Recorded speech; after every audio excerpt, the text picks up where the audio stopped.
It was a beautiful summer's day, and I was walking along the countryside to unwind from a hard week's work. I was never down this road, and the reason is because I took a break from work for a week in as backward a place as I could get in the middle of Texas.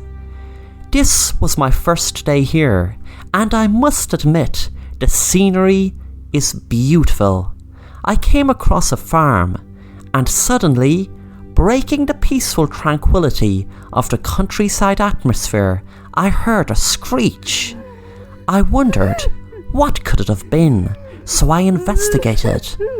I walked behind the barn and could see, way down a hill, a man with a huge knife, and it looked like he was about to cut the other man's head off. I felt goosebumps crawl all over my body, and I just froze, afraid I'd let them know I was here, and he would definitely kill me also for witnessing it.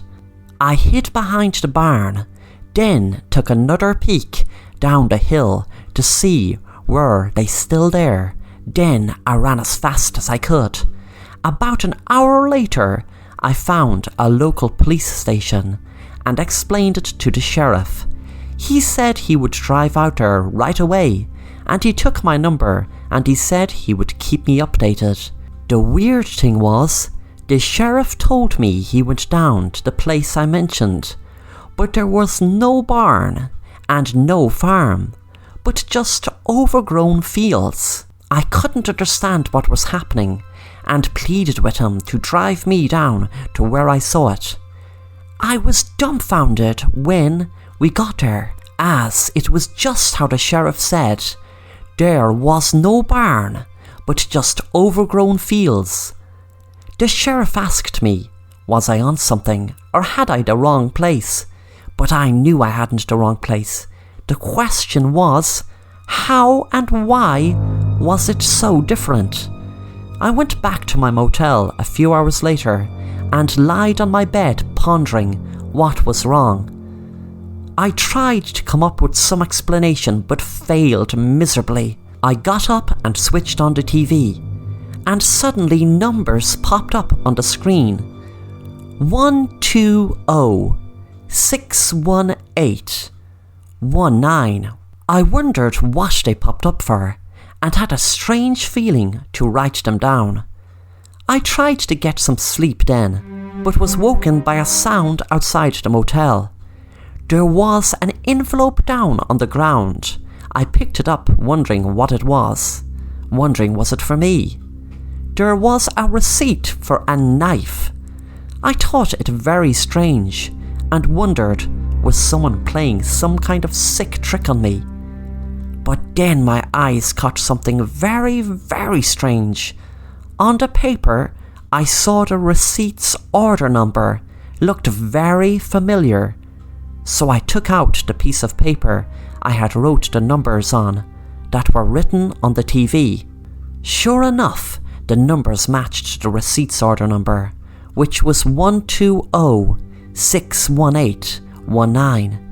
I then thought, maybe the motel had their own way of putting an order number on the TV. But I hadn't ordered anything. My curiosity was growing, and suddenly I had an idea. What if I searched those numbers online? I got out my laptop and searched them, and my jaw dropped and my heart thumped in my chest when I saw what I saw. On the 12th of the 6th, in 1819, there was an execution taking place on this exact date. Today was the 12th of the 6th, 2019, exactly 200 years after that date. I suddenly realised the significance of the numbers. I looked at the photo and saw the two men that I just saw earlier. I felt shivers run up my spine as I tried to fathom, how did I become a witness to an execution that happened 200 years ago? Unless for the unbelievable idea that I must have somehow travelled through a time warp to travel back 200 years to witness it. I couldn't understand what was happening. I jumped when suddenly I heard a knock on the door. I answered it, and what I saw, I would never, ever forget. It was the man who was killing the other man in the field, standing right before me. He raised his knife and was about to kill me when suddenly he disappeared. I told a few people, but they wouldn't believe me. I am very afraid that someday the man will come back to kill me, maybe because I witnessed the execution 200 years ago. But as I said, no one would believe me, but the fear is rooted deep in me, and I regret ever coming to this God-forsaken town.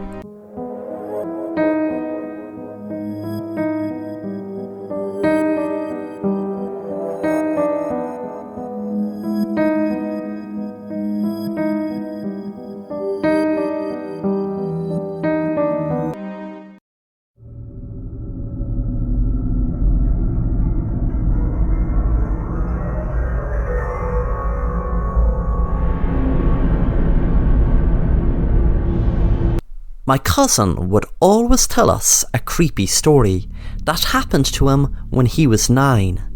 Monday 2009, my cousin, let's call him Jason, a smart 9-year-old who would play on his PS2 every day when he comes from school.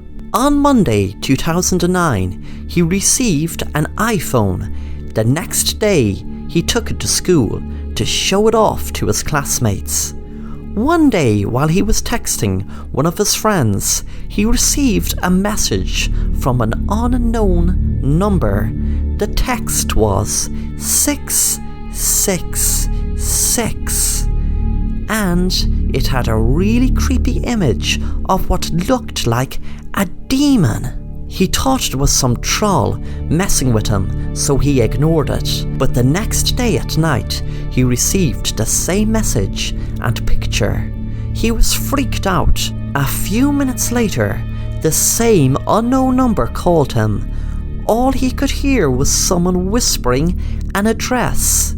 My cousin blocked the unknown number. A month later, he saw on the news a boy who was brutally murdered in the same address the unknown number was talking about. He thanked God for giving him a bad feeling and not going to that weird address, because if he went, he'd become dead like the dead boy.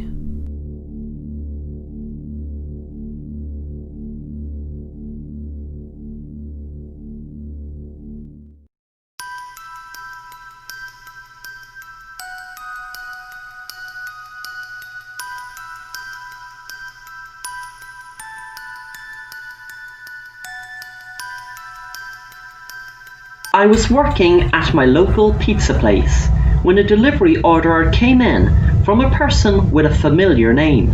I had finished my shift, so Simon was taking over for me, but I really wanted to deliver this order, so I told Simon I'd deliver it for him. I was feeling sick for so long, and it took me so long to get back to work, but my treatment didn't help me.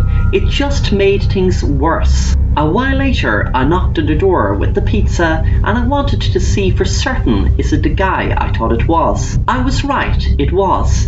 It took him a while to register who I was, but when he did, he took the pizza and said, "Hey Susie, how are you keeping? It's great you're back to work." I smiled back and said, "Hey Mr. Potter, I'm doing good now, thankfully."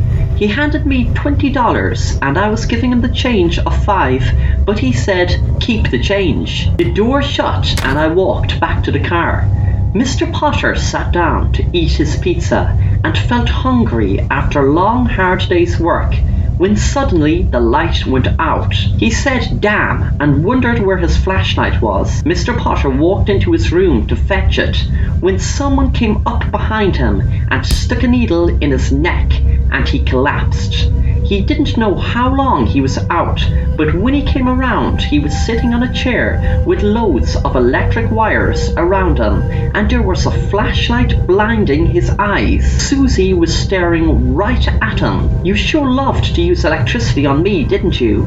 He said. "Susie, what are you doing?" She took a wig off, showing her bald head. "Mr. Potter, I am going to flick the kill switch back on in just a few minutes, and you are going to fry alive with those electric wires that are tied onto you. That, I must add, I doubt you will be able to wiggle free with your hands tied behind your back. I learned all that from you. I must admit, this tonight has been the best therapy I've ever had."